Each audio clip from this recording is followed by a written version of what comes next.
जय हिंद दोस्तों, स्वागत है फिर से एक नए वीडियो में। तो दोस्तों आज हम लोग एडिटोरिया प्रकाशन का 5000 प्रश्नों का जो हम लोग संग्रह देख रहे हैं। आज इसका तीसरा वीडियो होगा और सेट नंबर 11 होगा। सेट नंबर 11 से शुरू करेंगे। तो चलिए दोस्तों शुरू करते हैं। पहला प्रश्न है कि भारत में लोकतंत्र इस तथ्य पर आधारित है। भारत में लोकतंत्र जो है किस तथ्य पर आधारित है? तो इसका जो ऑप्शन नंबर ये है कि जनता को मौलिक अधिकार प्राप्त करना, जनता को मौलिक अधिकार। 2 में है जनता को सरकारों को चुनने तथा बदलने का अधिकार प्राप्त होना। तीसरा है यह संघीय व्यवस्था है और यहाँ लिखित संविधान है। तो इसका जो सही उत्तर हो जाएगा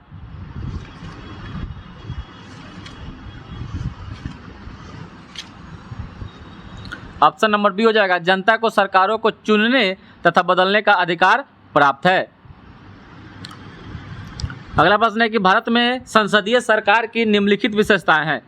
भारत में संसदीय सरकार की व्यवस्थाएं जो बताना है, विशेषताएं क्या क्या है? तो ऑप्शन है कि मंत्रिपरिषद सामूहिक रूप से उच्च सदन के प्रति उत्तरदायी होती है। तो दोस्तों उच्च सदन राज्यसभा को कहा जाता है, याद रखिएगा। बगैर सांसद बने कोई व्यक्ति केवल 6 महीने मात्र तक मंत्री पद पर रह सकता है। मंत्री अपना पद संभालने से पहले लोकसभा अध्यक्ष के समक्ष शपथ लेता है और भारत में राष्ट्रपति वास्तविक कार्यपालक है। तो इसमें से बताना है कि कौन कथनों में से कौन सा सही है। तो इसका सही उत्तर हो जाएगा केवल 2, कि अगर बगैर सांसद बने कोई व्यक्ति केवल 6 माह तक ही मंत्री पद पर रह सकता है। बाद बाकी सभी कथन जो है वह गलत है, इसलिए इसका ऑप्शन नंबर डी सही हो जाएगा। अगला प्रश्न है कि मूल अधिकारों से असंगत या उनकी अल्पीकरण करने वाली विधियों को संविधान के किस अनुच्छेद के अंतर्गत शून्य घोषित किया जाता है? तो इसका सही उत्तर हो जाएगा अनुच्छेद 13 के अंतर्गत। अनुच्छेद 13 के अंतर्गत घोषित किया जाता है। अगला प्रश्न है कि भारत के संविधान में अंतर्राष्ट्रीय शांति और सुरक्षा की अभिवृद्धि जो आर्टिकल जो है वह 51 में है, निम्नलिखित में कहाँ उल्लिखित है? तो दोस्तों जानते हैं कि 36 से 51 जो है वह नीति निषेध तत्वों में है और इसी नीति निषेध तत्वों में ही अंतर्राष्ट्रीय शांति और सुरक्षा की अभिवृद्धि भी उल्लेखित है। तो इसका ऑप्शन नंबर सी हो जाएगा, संविधान के राज्य के नीति निषेध तत्व जो देश अपना ग्रहण किया है आयरलैंड से, आयरलैंड के संविधान से अपना देश ग्रहण किया है। अगला प्रश्न है कि प्रथम पृथ्वी सम्मेलन कहाँ आयोजित किया गया था? तो प्रथम पृथ्वी सम्मेलन 1992 ईस्वी में हुआ था। एजेंडा 21 के नाम से भी इसको जानते हैं। रियो डी जेनेरियो में हुआ था, ब्राजील में। अगला प्रश्न है कि किस महाद्वीप को मानव जाति का जन्म स्थल माना जाता है? मानव जाति का जन्म स्थल माना जाता है किस महाद्वीप को? तो यह माना जाता है अफ्रीका महादेश को माना जाता है, अफ्रीका महादेश को माना जाता है। अगला प्रश्न है कि प्रमुख पर्वत एवं उसके सर्वोच्च बिंदु का सही मिलान इनमें से बताना है कौन सा सही है? तो दोस्तों इसमें से कौन सही नहीं है बताना है दोस्तों। तो हिमालय का माउंट एवरेस्ट सही है, एंडीज का एकांकागुआ सही है, रॉकी का माउंट मैरी इल्बर्ट सही है, जबकि आल्प्स का एल्ब्रूस दिया हुआ है, यही आपका गलत है। ऑप्शन नंबर डी सही उत्तर हो जाएगा। चलिए अगला प्रश्न है कि निम्नलिखित में से कौन सा ग्रह बिना उपग्रह के है, उसके पास कोई उपग्रह नहीं है? तो बुध और शुक्र है। तो 1 और 4 इसका ऑप्शन नंबर हो जाएगा, 1 और 4 इसका सही उत्तर हो जाएगा। अगला प्रश्न है कि ग्लोब पर किस वृत्त को बृहत वृत्त कहा जाता है? ग्लोब पर किस वृत्त को बृहत वृत्त कहा जाता है? तो यह विषुवत रेखा को कहा जाता है, विषुवत रेखा को कहा जाता है। और कर्क रेखा जो होता है वह 23.5 डिग्री उत्तरी अक्षांश को कहते हैं, 23.5 डिग्री उत्तरी अक्षांश को कहते हैं।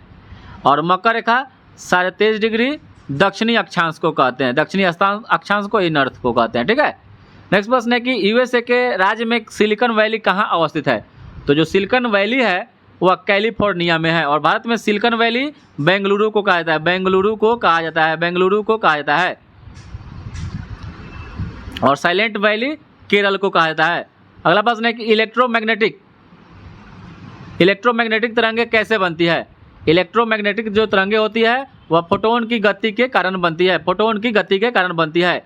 और जो फोटोन होता है अब पैकेट ऑफ एनर्जी को फोटोन कहते हैं। नेक्स्ट प्रश्न है कि संगोला की संधि कब हुई थी? संगोला की जो संधि हुई थी यह 1750 ईस्वी में हुआ था। संगोला की संधि 1750 ईस्वी में हुआ था। नेक्स्ट प्रश्न है कि सूची 1 को सूची 2 से मिलान करना है। रक्त प्लाज्मा तो जो रक्त प्लाज्मा होता है हल्के पीले रंग का तरल पदार्थ होता है। एल्बुमिन, जो एल्बुमिन होता है वह ऑस्मेटिक दाब स्थापित करता है। ऑस्मेटिक दाब जो होता है वह स्थापित करता है। और ग्लोब्यूलिन जो होता है, ग्लोब्यूलिन यह क्या करता है कि संक्रामक रोगों से रक्षा करता है। और फाइब्रिनोजिन जो होता है वह रक्त का स्कंदन करता है। ऑप्शन नंबर इसका ए हो जाएगा सही उत्तर। अगला प्रश्न है कि भारत के सर्वोच्च न्यायालय का मूल अधिकार क्षेत्र निम्नलिखित है। तो भारत के सर्वोच्च न्यायालय का जो मूल अधिकार क्षेत्र जो है वह, इसका जो सही उत्तर हो जाएगा, भारत सरकार और एक या अधिक राज्यों के बीच विवाद होता है वही भारत के सर्वोच्च न्यायालय का मूल अधिकार क्षेत्र के अंतर्गत आता है। ऑप्शन नंबर 20 का सही उत्तर हो जाएगा। अगला प्रश्न है कि किसी राज्य में अधिकतम कितने समय अवधि तक राष्ट्रपति शासन लागू रह सकता है। तो राष्ट्रपति शासन अधिकतम पूछ रहा है, मैक्सिमम 3 वर्ष तक लग सकता है। नेक्स्ट प्रश्न है कि चेलना एवं बिंबिसार का विवाह का विवरण कहाँ मिलता है। चेलना एवं बिंबिसार के विवाह का जो विवरण मिलता है वह ललित विस्तार में मिलता है दोस्तों, ललित विस्तार में। और अंगुत्तर निकाय में महाजनपद की जानकारी मिलती है। 16 जो महाजनपद था, 16 महाजनपद की जानकारी मिलती है और अंगुत्तर निकाय से, याद रखिएगा। मुद्रा राक्षस के लेखक जो हो जाएंगे विशाख दत्त हो जाएंगे। अगला प्रश्न है कि एकमात्र बौद्ध सभा जिसका आयोजन बिहार में नहीं किया गया था, तो हो जाएगा चतुर्थ बौद्ध संगीति कनिष्क के शासनकाल में या कश्मीर में हुआ था। याद रखिएगा, कश्मीर में हुआ था। अगला प्रश्न है कि भारत में हीरा धारण करने वाला क्षेत्र कौन सा रॉक सिस्टम है। भारत में हीरा धारण करने वाला क्षेत्र कौन सा रॉक सिस्टम है, तो हो जाएगा विंध्याचल जो है, विंध्यन के जो है यह हीरा धारण करने वाला क्षेत्र है। अगला प्रश्न है कि प्रथम जैन महासभा का आयोजन कहाँ किया गया था। तो प्रथम जैन महासभा का आयोजन हुआ था वह पाटलिपुत्र में हुआ था, पाटलिपुत्र में किया गया था। अगला प्रश्न है किस वंश के शासकों ने ब्राह्मणों एवं बौद्ध भिक्षुओं को भूमि अनुदान देने की प्रथा की शुरुआत की थी। तो यह सातवाहन शासकों के द्वारा किया गया था। सातवाहन वंश का संस्थापक सिमुक था, राजधानी प्रतिष्ठान को बनाया था। एल्काइन का आणविक सूत्र क्या होता है। एल्काइन, तो दोस्तों एल्केन जो होता है, पहले एल्केन याद रखिएगा, एल्केन, एल्कीन, तब आएगा एल्काइन, याद रखिएगा एल्काइन। इसमें क्या कर जाएगा कि प्लस जोड़ दो, 2 जोड़ दो, इसमें छोड़ दो, इसमें कुछ नहीं, इसमें 2 घटा दो, तो यहाँ पर एल्केन है तो CnH2n-2 इसका सही उत्तर हो जाएगा। जोड़ दो, छोड़ दो और घटा दो। अगला प्रश्न है कि कोशिका विभाजन के किस अवस्था में क्रोमोसोम स्पष्ट रूप से दिखाई देता है। कोशिका विभाजन जो होता है 2 प्रकार का होता है कोशिका, प्रोकैरियोटिक और यूकैरियोटिक। तो कोशिका विभाजन जो होता है 4 प्रकार का विभाजन होता है। तो उसमें बताना है कोशिका विभाजन के किस अवस्था में क्रोमोसोम स्पष्ट रूप से दिखाई देता है। तो यह दिखाई देता है मध्यावस्था में, मध्यावस्था में दिखाई देता है। अगला प्रश्न है गुरुत्वाकर्षण नियतांक कैपिटल जी, इसका मान कैवेंडिश ने दिया था 1798 ईस्वी में, ठीक है। और इसका मान होता है 6.67 × 10⁻11 न्यूटन मीटर स्क्वायर पर केजी स्क्वायर होता है, ठीक है। तो ये इसी का इसका डायमेंशनल फार्मूला आपसे पूछ रहा है। तो दोस्तों न्यूटन मीटर स्क्वायर, तो न्यूटन मीटर स्क्वायर है और नीचे है केजी स्क्वायर। तो इसका जो हो जाएगा m inverse LQ/T-2, m inverse LQ/T-2 इसका सही उत्तर हो जाएगा। अगला प्रश्न है कि पेंटागोनिया मरुस्थल किस महादेश में अवस्थित है। पेंटागोनिया जो मरुस्थल है किस महादेश में है। तो पेंटागोनिया मरुस्थल दक्षिण अमेरिका में है। दक्षिण अमेरिका को पक्षियों का महादेश भी कहा जाता है। अगला प्रश्न है कि फॉकलैंड की जलधारा किस प्रकार की जलधारा है। फॉकलैंड की जो जलधारा है वह किस प्रकार की है। तो यह ठंडी जलधारा है, ठंडी जलधारा है। अगला प्रश्न है कि डीएनए की श्रृंखला बंदी होती है। तो डीएनए डीऑक्सीराइबोज न्यूक्लिक एसिड जो होता है इसका खोज, डबल हेलिक्स मॉडल का खोज किया था वाटसन और क्रिक ने 1953 ईस्वी में। जो यह श्रृंखलाएँ जो होती है इसमें, वह जो श्रृंखलाएँ होती है वह हाइड्रोजन बंध से होती है, H बॉन्ड से बंधी होती है। अगला प्रश्न है कौन सा पदार्थ पौधों के लिए एक सूक्ष्म पोषक तत्व होता है। पोषक तत्व होता है तो ये हो जाएगा बोरॉन हो जाएगा। बोरॉन जो होता है पोषक तत्व होता है। अगला प्रश्न है कि थ्रोम्बिन का कार्य क्या है। थ्रोम्बिन का जो कार्य होता है वह रक्त जमने में मदद करता है, थ्रोम्बिन। अगला प्रश्न है कि प्रित्जर जो पुरस्कार है किस क्षेत्र में दिया जाता है। एक पुलित्जर पुरस्कार होता है वो पत्रकारिता के क्षेत्र में दिया जाता है, कन्फ्यूजन हो जाए। पुलित्जर पुरस्कार पत्रकारिता के क्षेत्र में और प्रित्जकर पुरस्कार जो होता है ना या वास्तुकला के आर्किटेक्चर के क्षेत्र में दिया जाता है। 2 बात इसमें याद रखना है, पुलित्जर पुरस्कार और पत्रकारिता में दिया जाता है और प्रित्जकर जो हो जाएगा वह वास्तुकला में। नेक्स्ट प्रश्न है कि निम्नलिखित में से भारत की सुदूर दक्षिणी पहाड़ी कौन सी है? सुदूर दक्षिणी पहाड़ी इसमें से कौन हो जाएगा? तो इसका जो सही उत्तर हो जाएगा कार्डेमम की पहाड़ी, जो कहाँ है? केरल में है। कार्डेमम की पहाड़ी कहाँ है? केरल में है। चलिए अगला प्रश्न है कि किस संविधान संशोधन अधिनियम के द्वारा यह प्रावधान किया गया कि राष्ट्रपति राष्ट्रीय आपात की उद्घोषणा केवल मंत्रिमंडल की लिखित सिफारिश प्राप्त होने पर ही कर सकता है?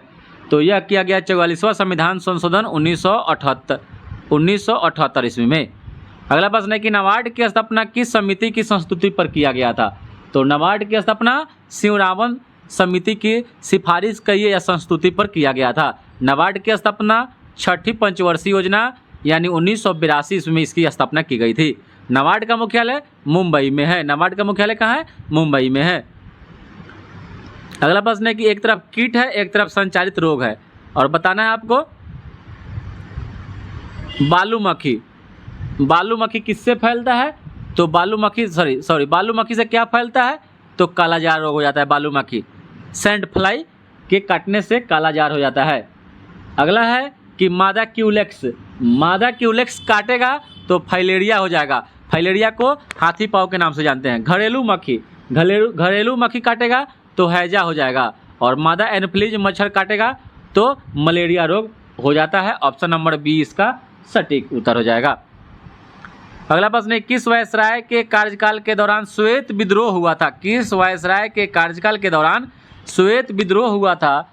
तो लॉर्ड रिपन के कार्यकाल के दौरान श्वेत विद्रोह हुआ था। अगला प्रश्न है कि कांग्रेसी नेताओं द्वारा मॉन्टेग्यू चेम्सफोर्ड रिपोर्ट की निंदा करने पर कई नरमपंथियों ने पार्टी छोड़कर निम्न में से कौन सी पार्टी का गठन किया? तो यह पार्टी का गठन किया था इंडियन नेशनल लिबरल फेडरेशन की स्थापना कर दिया, गठन कर दिया था। अगला प्रश्न है कि निम्नलिखित में से किसने वर्नाक्यूलर प्रेस एक्ट को निरस्त यानी खारिज कर दिया, समाप्त कर दिया? तो यह किया था लॉर्ड रिपन ने ही किया था। लगाया था लॉर्ड लिटन लगाया था और रिपन इसको समाप्त कर दिया। अगला प्रश्न है कि रामोसी आंदोलन भारत के किस भाग में हुआ था? रामोसी आंदोलन जो हुआ था यह भारत के पश्चिमी तट पर हुआ था। पश्चिमी तट पर रामोसी आंदोलन हुआ था। अगला प्रश्न है कि रॉलेट एक्ट पर विचार के लिए कांग्रेस का विशेष अधिवेशन बुलाया गया, इसके अध्यक्ष कौन थे? तो इसके अध्यक्ष थे हसन इमाम थे। नेक्स्ट प्रश्न है कि तैमूरलंग का आक्रमण भारत पर कब हुआ? तो तैमूरलंग का आक्रमण हो जाएगा 1398 ईस्वी में हुआ था। मोहम्मद शाह तुगलक उस समय शासन कर रहा था। अगला प्रश्न है कि हड़प्पा सभ्यता के किस स्थल से घोड़े के मृण मूर्तियाँ मिली है? घोड़े के मृण मूर्तियाँ जो मिली है यह रंगपुर से मिली है। रंगपुर मादर नदी के तट पर अवस्थित है। अगला प्रश्न है कि वैदिक काल में सोम देवता को किससे संबंधित माना जाता था? तो सोम देवता को वनस्पति का देवता माना जाता है। नेक्स्ट प्रश्न है कि जैन धर्म के तीसरे तीर्थंकर कौन थे? तो जैन धर्म के तीसरे तीर्थंकर संभवनाथ थे, संभवनाथ तृतीय। नेक्स्ट प्रश्न है कि किस सुल्तान के काल में खालसा भूमि अधिक पैमाने पर विकसित हुई? जो खालसा भूमि होती थी वह केंद्र के अधीन रहती थी, तो ये हो जाएगा अलाउद्दीन खिलजी के समय में। अलाउद्दीन खिलजी के समय में। नेक्स्ट प्रश्न है कि तबकात ए नासरी के लेखक कौन थे? तो तबकात ए नासरी के लेखक मिनहाज उज सिराज थे। अगला प्रश्न है कि हीमोसाइटोमीटर का प्रयोग किस लिए किया जाता है? तो हीमोसाइटोमीटर से रक्त कोशिकाओं की गिनती की जाती है, यानी आरबीसी की मात्रा ज्ञात की जाती है, संख्या ज्ञात की जाती है हीमोसाइटोमीटर से, आरबीसी की संख्या। नेक्स्ट प्रश्न है कि एक डायनेमो जिसे बिजली उत्पन्न करने के लिए जाना जाता है वास्तव में क्या कार्य करता है? तो डायनेमो जो होता है ना, डायनेमो यह ऊर्जा का कन्वर्टर होता है, ऊर्जा का कन्वर्टर करता है।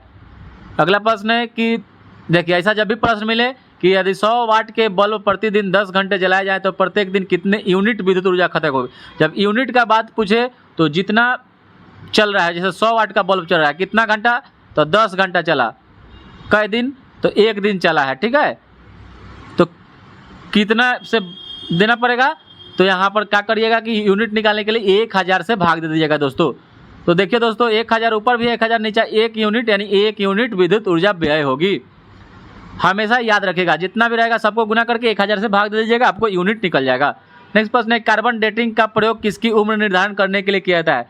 तो कार्बन डेटिंग से फॉसिल्स यानी जो जीवाश्म की मात्रा होगी वो फॉसिल्स की मात्रा ज्ञात करेंगे। वहीं पर पृथ्वी और चट्टान रहेगा तो यूरेनियम डेटिंग से कहेंगे, यूरेनियम डेटिंग विधि से करेंगे।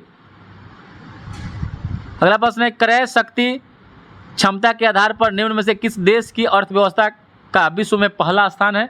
क्रय शक्ति के आधार पर, तो इसका उत्तर चीन हो जाएगा, चीन इसका सही उत्तर हो जाएगा। चलिए अगला प्रश्न है कि किस पंचवर्षीय योजना में मानव संसाधन के विकास को सर्वोच्च प्राथमिकता दी गई थी? तो मानव संसाधन विकास को सर्वोच्च प्राथमिकता जो दी गई थी वह दी गई थी 8वीं पंचवर्षीय योजना में दी गई थी, 8वीं पंचवर्षीय योजना में दी गई थी। चलिए कुछ स्मरणीय तथ्य देखते हैं। चोल वंश के संस्थापक विजयालय थे। इनकी राजधानी कहाँ थी? तंजावुर थी। इस वंश का शासक जो था राजा राम प्रथम ने पहली बार श्रीलंका पर आक्रमण किया था। चोल वंश का जो पहला शासक हुआ राजा राम प्रथम ने पहली बार श्रीलंका पर आक्रमण किया। इस साम्राज्य का सर्वाधिक विस्तार राजेंद्र प्रथम के शासनकाल में किया गया। राजेंद्र प्रथम ने गंगैकोंड चोल की उपाधि धारण की थी। स्थानीय स्वशासन इस वंश की प्रमुख विशेषता रही। और एक याद रखिएगा, नौ सैनिक के लिए भी प्रसिद्ध रहा, चोल वंश, ये भी बात याद रखिएगा। प्रसिद्ध नटराज मूर्ति का संबंध इसी वंश से है, नटराज मूर्ति का संबंध चोल वंश से। राष्ट्रकूट वंश का संस्थापक दंती दुर्ग थे। इन्होंने अपनी राजधानी मानखेट बनाई थी। इस वंश के प्रमुख शासक हुए कृष्ण प्रथम, कृष्ण द्वितीय, अमोघ वर्ष। एलोरा के प्रसिद्ध कैलाश मंदिर का निर्माण कृष्ण प्रथम ने करवाया था। त्रिपक्षीय संघर्ष में इस वंश के शासक ध्रुव ने कनौज पर अधिकार करने हेतु पाल वंश और प्रतिहार वंश के शासकों को पराजित किया था। अगला प्रश्न है कि प्रसिद्ध कन्नड़ पुस्तक कवि राजमार्ग की रचना अमोघ वर्ष के द्वारा किया गया था। पाल वंश के संस्थापक गोपाल थे। इस वंश की राजधानी मुंगेर बिहार थी। प्रसिद्ध उदंतपुरी विश्वविद्यालय की स्थापना गोपाल ने ही की थी। इस वंश के शासक देवपाल ने उदंतपुरी में बौद्ध मठ का भी निर्माण करवाया था। देवपाल ने जावा के शैलेंद्र वंशीय शासक बालपुत्र देव के अनुरोध पर नालंदा में बौद्ध विहार के निर्माण हेतु 5 गांव दान में दिए थे। इसी वंश के थे धर्मपाल, जिन्होंने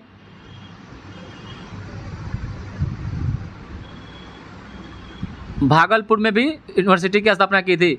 गीत गोविंद के लेखक जयदेव किसके दरबार में रहते थे? तो लक्ष्मण सेन के दरबार में रहते थे। लोहार वंश की स्थापना संग्राम राज के द्वारा की गई थी।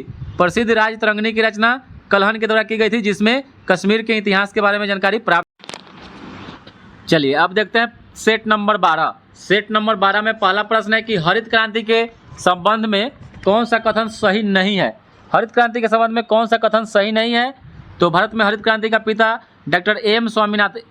स्वामीनाथन को माना जाता है, सही है। भारत में हरित क्रांति का प्रथम चरण 1966 से लेकर 1981 तक चला था, सही है। प्रथम चरण में ही से हरियाणा, पंजाब और पश्चिमी उत्तर प्रदेश में लागू किया गया, ये भी सही है। हरित क्रांति से चावल, दाल एवं गन्ना के उत्पादन में काफ़ी वृद्धि हुई थी, यह गलत है। यहाँ पर गेहूँ हो जाएगा, गेहूँ की उत्पादकता पर बहुत ज़्यादा असर पड़ा था। अगला प्रश्न है कि निम्नलिखित में से कौन परियोजना एवं लाभान्वित राज्य सही सुमेलित नहीं है?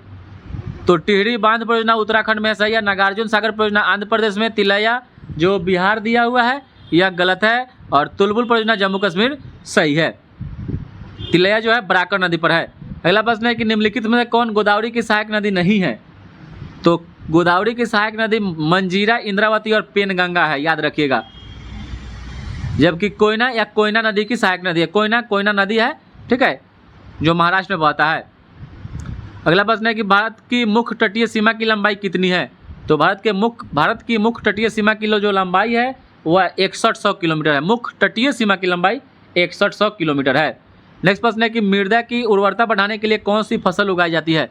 तो मृदा की उर्वरता बढ़ाने के लिए जो फसल उगाई जाती है वह उड़द होती है। उड़द, चाहे यूँ कहे तो जितने भी दलहनी पौधे होते हैं, दलहनी पौधे याद रखिएगा, ये सब फसल की मृदा की मिट्टी की उर्वरता बढ़ाने के लिए काम आती है। पारिस्थितिकी तंत्र में उच्चतम पोषण स्तर कौन प्राप्त करता है? पारिस्थितिकी तंत्र में उच्चतम पोषण स्तर कौन प्राप्त करता है? तो यह सर्वाहारी करता है। अगला प्रश्न है कि धारणीय कृषि से क्या तात्पर्य है? धारणीय कृषि से क्या तात्पर्य है? तो यह इसका जो सही उत्तर हो जाएगा, इस प्रकार की कृषि जिससे भूमि की गुणवत्ता बनी रहे उसी को धारणीय कृषि कहते हैं। अगला प्रश्न है कि डिस्टिल्ड वाटर के संबंध में निम्नलिखित में से कौन सा विकल्प सत्य है, बताना है। तो जो डिस्टिल्ड वाटर होता है वह विद्युत का कुचालक होता है। अगला प्रश्न है कि ट्रांसफार्मर किसके लिए प्रयुक्त किया जाता है? तो ट्रांसफार्मर का जो प्रयोग होता है केवल AC प्रत्यावर्ती धारा के लिए किया जाता है। अगला प्रश्न है कि चीनी यात्री संयुगन भारत में कब आया था? तो जो संयुगन आया था वो 518 ईस्वी में आया था, 518 ईस्वी में आया था। अगला प्रश्न है कि तुर्कान चहलगानी को समाप्त किसके द्वारा किया गया? तुर्कान चहलगानी को जो समाप्त कर दिया गया बलबन के द्वारा कर दिया गया था, बलबन के द्वारा। इल्तुतमिश इसको बनाया था, जो 40 सरदारों का संगठन था, इसको इल्तुतमिश बनाया, समाप्त बलबन ने कर दिया।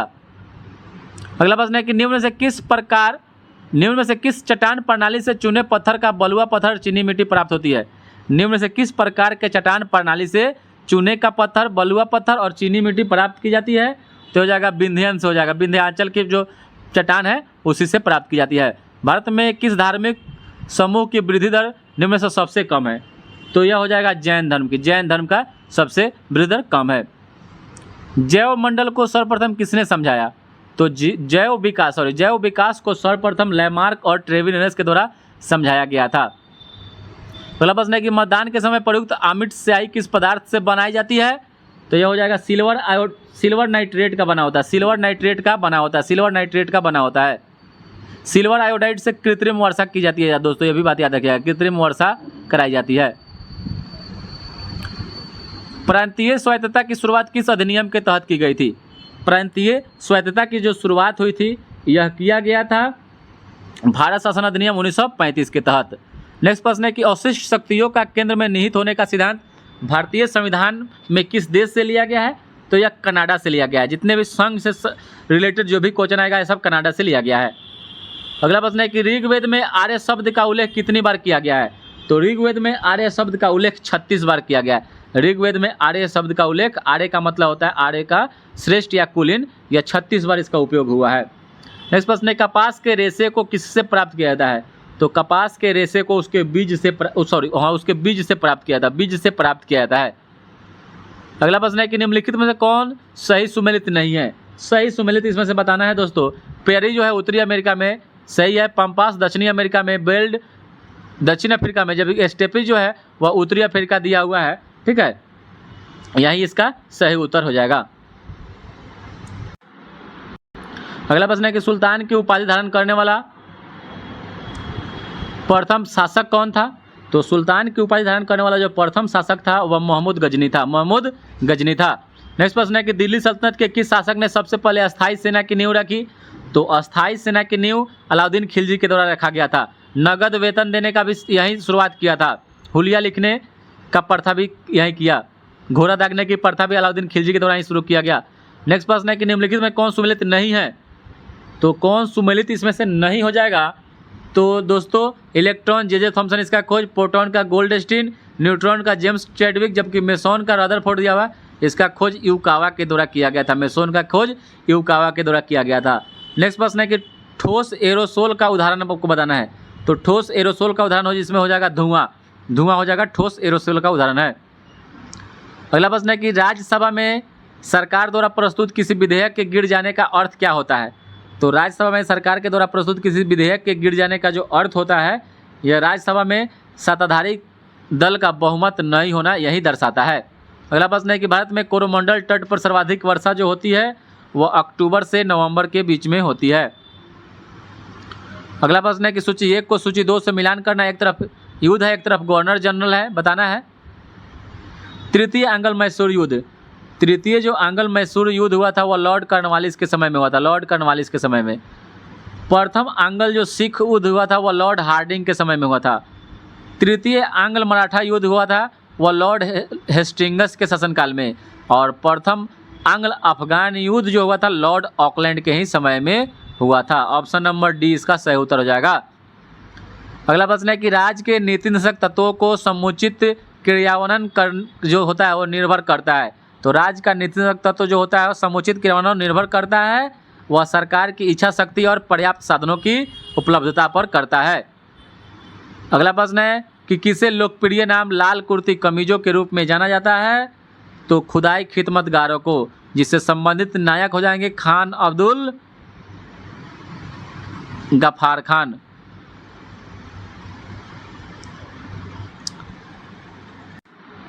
सूची 1 को सूची 2 से मूल्यांकन करना है। रेडियम, तो रेडियम की खोज मैडम क्यूरी के द्वारा किया गया था। पेनिसिलिन की खोज 1926 में अलेक्जेंडर फ्लेमिंग के द्वारा किया गया था।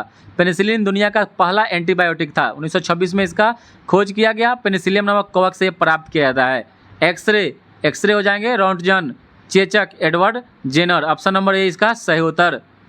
अगला प्रश्न है कि राष्ट्रीय दल का दर्जा प्राप्त करने के लिए किसी पार्टी को लोकसभा आम चुनाव अथवा राज्यसभा विधान चुनाव में आवश्यकता होती है। तो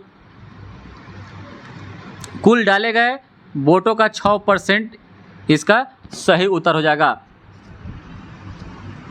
या 4% मत, 4% जो मत हो जाएगा, या 4 सीट होना चाहिए। इसका सभी उत्तर सही है। कुल डाले गए वोटों का 6% मिलना चाहिए, या 4% मत उसको मिलना चाहिए, या 4 सीट उसको प्राप्त हो जाना चाहिए। तो ये और नेशनल पार्टी का दर्जा उसको मिल जाता है। निम्नलिखित में से किसने संगीत शास्त्र पर संगीत राज, संगीत मीमांसा, संगीत रत्नाकर, सुप्रबंध आदि ग्रंथ लिखा है? तो यह लिखा है राणा कुंभा ने, राणा कुंभा। अगला प्रश्न है कि निम्नलिखित में से किस अनुच्छेद में जिला नियोजन समिति का उल्लेख किया गया है? तो जिला नियोजन समिति का उल्लेख अनुच्छेद 243 के ZD में किया गया है। अगला प्रश्न है निम्नलिखित में से कौन सा कथन सही है? तो कथन सही है बताना है इसमें, तो ऑप्शन नंबर सी हो जाएगा। संविधान के अनुच्छेद 110 में धन विधेयक की परिभाषा की गई है, यही सही है। बाद बाकी सभी जो ऑप्शन है गलत है। पहला प्रश्न है किस संविधान संशोधन अधिनियम के द्वारा लोकसभा सदस्यों की संख्या 525 से बढ़ाकर 545 कर दी गई थी? तो यह हो जाएगा 31वां संविधान संशोधन अधिनियम के द्वारा 525 से बढ़ाकर 545 लोकसभा सीट कर दी गई थी। अगला प्रश्न है कि निम्नलिखित में कौन संविधान बनाने वाली ड्राफ्ट कमेटी के अध्यक्ष थे? यानी मसौदा समिति के अध्यक्ष भीमराव अंबेडकर थे। अगला प्रश्न है कि निम्नलिखित में कौन सा युग्म सही सुमेलित नहीं है? इसमें से बताना है कि सही सुमेलित इसमें से कौन नहीं है। तो दोस्तों अनुच्छेद 143 सर्वोच्च न्यायालय की सलाहकारी अधिकारिता सही है। अनुच्छेद 136 में अपील के लिए सर्वोच्च न्यायालय की विशेष इजाज़त। अनुच्छेद 226 में उच्च न्यायालय की रिट जारी करने की शक्ति। अनुच्छेद 131 उच्चतम न्यायालय एक अभिलेख न्यायालय है ना, या 129 में है, ठीक है, याद रखिएगा। अगला प्रश्न है कि भारतीय संविधान के प्रस्तावना में कौन सा शब्द उल्लेखित नहीं है?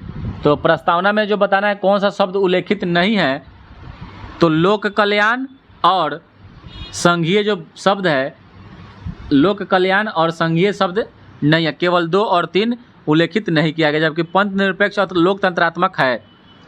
अगला प्रश्न है कि जब सकल घरेलू उत्पादन में से उत्पादन की प्रक्रिया में प्रयुक्त मशीन और पूंजी के मूल्य में आई कमी को घटा दिया जाता है, तो इसको क्या कहते हैं? तो इसको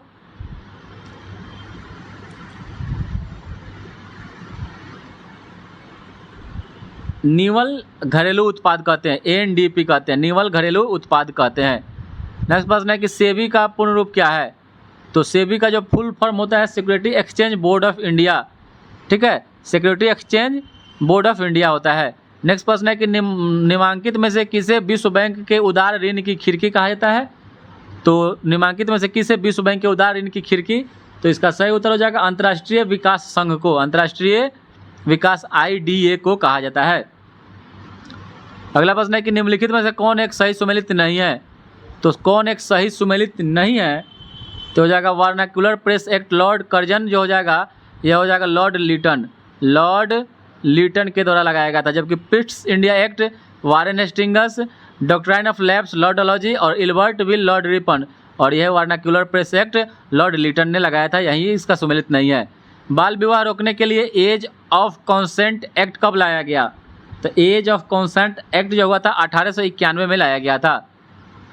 अगला प्रश्न है कि first war of Indian independence पुस्तक के लेखक कौन है?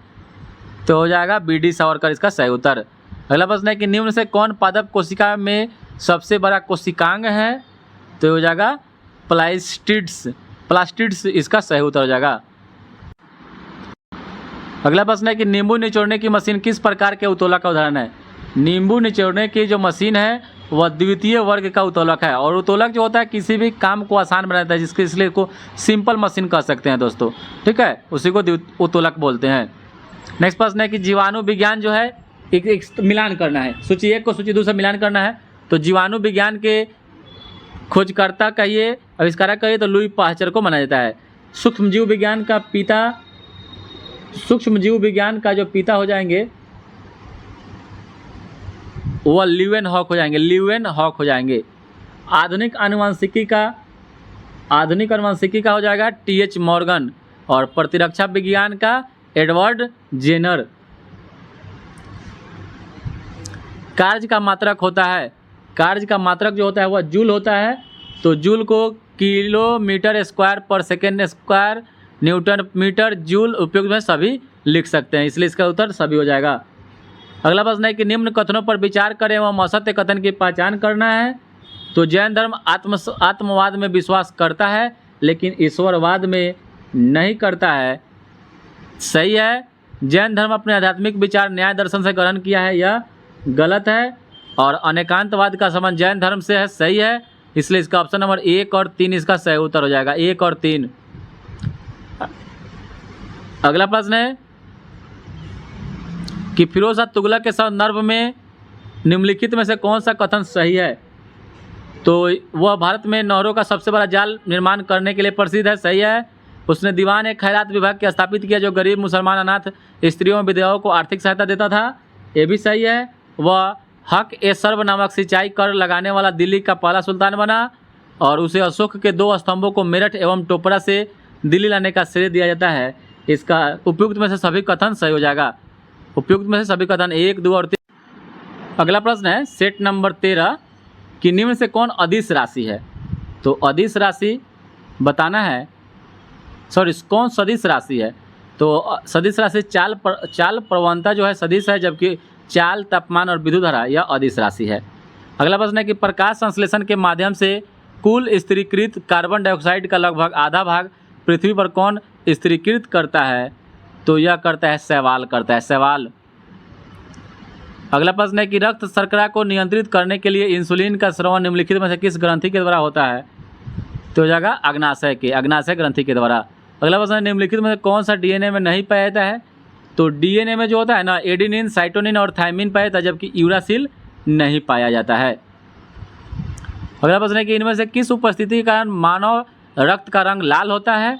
तो हीमोग्लोबिन, हिम नामक रंजक उसमें पाया जाता है। अगला प्रश्न है कि सिंधु घाटी सभ्यता के अंतर्गत प्राप्त लिपि जो लिखी जाती थी वह पहली पंक्ति दाईं से बाईं और दूसरी पंक्ति बाईं से दाईं की ओर लिखी जाती थी।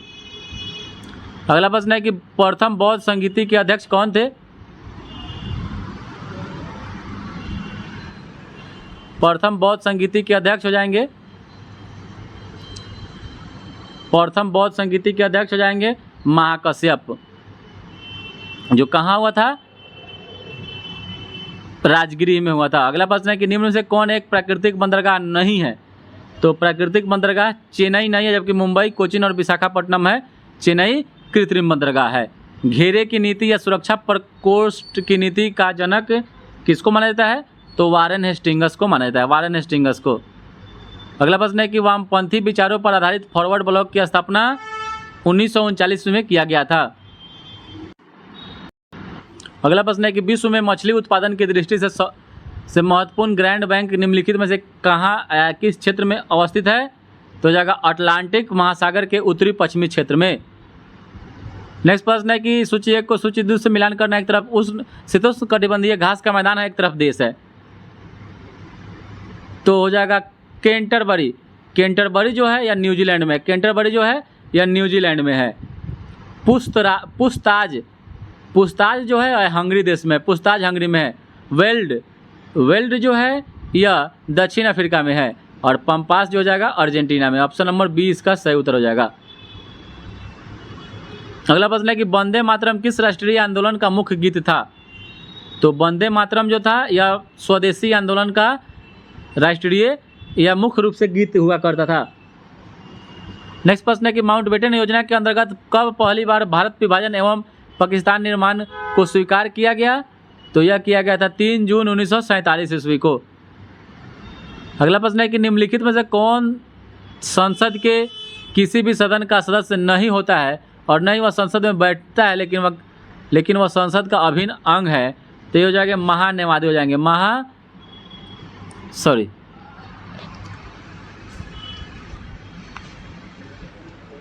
ये हो जाएंगे राष्ट्रपति, इसका सही उत्तर हो जाएगा राष्ट्रपति। अगला प्रश्न है कि संविधान सभा का चुनाव निम्नलिखित में से किस आधार पर हुआ? तो संविधान सभा का जो चुनाव होता है वह वयस्क मताधिकार में होता है, जो अनुच्छेद 326 के अंतर्गत आता है। 324 से लेकर 329 तक निर्वाचन से संबंधित अनुच्छेद है। और भारतीय संविधान का वह कौन सा भाग है और अध्याय संघ और राज्यों के मध्य विधायी संबंधों से संबंधित है? तो यह है भाग 2 और अध्याय 1। अगला प्रश्न है कि किस संविधान संशोधन अधिनियम के द्वारा मतदान करने की न्यूनतम उम्र सीमा 21 वर्ष से घटाकर 18 वर्ष कर दिया गया? तो ये कर दिया गया 61वां संविधान संशोधन के तहत, जो हुआ था 1989 ईस्वी में। अगला प्रश्न है कि नील आंदोलन का जमकर समर्थन करने वाले हिंदू पैट्रियोट के संपादक कौन थे? तो ये थे हरीशचंद्र मुखर्जी। हरीशचंद्र मुखर्जी थे हिंदू पैट्रियोट के लेखक। अगला प्रश्न है कि निम्नलिखित में से किसने हिंदी भाषा को भारत की राष्ट्रभाषा के रूप में स्वीकारा व पहली बार स्वराज शब्द का प्रयोग किया था? तो यह किए थे दयानंद सरस्वती। दयानंद सरस्वती ने किए थे। अगला प्रश्न है कि श्रम गहन उद्योग जो है यह अधिक श्रमिकों की आवश्यकता होती है, उसी को श्रम गहन उद्योग कहते हैं। निर्धनता का जो दुष्चक्र की अवधारणा निम्न से किसके द्वारा दी गई है? तो निर्धनता का दुष्चक्र जो है यह रेगनर नक्स के द्वारा यह दिया गया था। नेक्स्ट प्रश्न है कि वेदत्रयी कहा जाता है? वेदत्रयी अथर्ववेद को छोड़कर ऋग्वेद, सामवेद और यजुर्वेद को कहा जाता है वेदत्रयी। अगला प्रश्न है कि डैश मुद्रास्फीति तथा बेरोजगारी के संबंधों को दर्शाता है? तो मुद्रास्फीति और बेरोजगारी के संबंधों को दर्शाने वाला जो है वह फिलिप्स वक्र है। फिलिप्स वक्र है। अगला प्रश्न है कि बुग्याल तथा प्यार घास के मैदान किस प्रदेश में पाए जाते हैं? तो यह पाए जाते हैं उत्तराखंड में। उत्तराखंड में। अगला प्रश्न है कि जलवायु परिवर्तन का क्या कारण है? तो जलवायु परिवर्तन का सबसे ज़्यादा कारण हो जाएगा ग्रीन हाउस गैस, ओजोन परत का क्षरण, प्रदूषण और सभी। तो सभी उसका सही उत्तर हो जाएगा। अगला प्रश्न है कि कौन इसमें प्रत्यक्ष कर है, वहीं आपको बताना है। तो प्रत्यक्ष कर जो हो जाएगा, एक तो व्यक्तिगत कर और एक निगम टैक्स, ठीक है। ये दोनों या क्या है, प्रत्यक्ष कर है, डायरेक्ट इसे वसूला जाता है। तो केवल 1 और 2 इसका सही उत्तर हो जाएगा। पारिस्थितिकी तंत्र किसने दिया था? तो पारिस्थितिकी तंत्र जो हुआ था वह हैकेल के द्वारा दिया गया था। हैकेल के द्वारा दिया गया था शब्द। अगला प्रश्न है कि निम्नलिखित में किस एक में ध्वनि की चाल सबसे अधिक होती है? तो ध्वनि की चाल जो हो जाएगा अकॉर्डिंग टू ऑप्शन लकड़ी, इसमें से सही उत्तर हो जाएगा। नेक्स्ट प्रश्न है कि विद्युत चुम्बकीय तरंग जो है क्या है? तो विद्युत चुम्बकीय तरंगे जो है वह अनुप्रस्थ तरंग है। अनुप्रस्थ तरंगे है। अगला प्रश्न है कि निम्नलिखित में से वनस्पति पादप जगत का सबसे बड़ा जो समूह है वह कौन है? तो हो जाएगा थैलोफाइटा, हो जाएगा थैलोफाइटा। अगला प्रश्न है कि ऊर्जा का जो पिरामिड होता है हमेशा सीधा होता है। अगला प्रश्न है कि निम्नलिखित क्रांतियों में से कौन सही सुमेलित नहीं है? खाद्य हरित क्रांति से सही है, दुग्ध उत्पादन श्वेत क्रांति, उद्यान सुनहरी क्रांति, कुक्कुट पालन या भूरी क्रांति दिया हुआ है, गलत है। नेक्स्ट प्रश्न है कि 2011 के जनगणना के अनुसार सर्वाधिक लिंगानुपात वाला राज्य है ना घटते क्रम में। तो घटते क्रम में जो होता है सबसे पहले 12 दिया जाता है, तो केरल सही है। केरल, तमिलनाडु, आंध्र प्रदेश इसका सही उत्तर हो जाएगा। अगला प्रश्न है कि निम्नलिखित में से को सुमेलित करना है। निम्नलिखित को सुमेलित करना है। तिलैया बांध परियोजना यह है बराकर नदी पर। पंचेत बांध यह हो जाएगा दामोदर नदी पर है। बांध सागर परियोजना यह है सोन नदी पर। और रंजीत सागर जो बांध है वह है रावी नदी पर। इसलिए इसका अकॉर्डिंग ऑप्शन नंबर जो हो जाएगा डी हो जाएगा, डी। अगला प्रश्न है कि निम्न में से कौन सा देश स्थल रुद्ध है, लैंड लॉक है? उरुग्वे, वेनेजुएला, पराग्वे और कोलंबिया। तो इसका जो सही उत्तर हो जाएगा वो पराग्वे हो जाएगा। अगला प्रश्न है कि ग्रैंड कैनियन घाटी निम्न में से किस नदी की धारा के साथ तंग घाटी है? तो यह हो जाएगा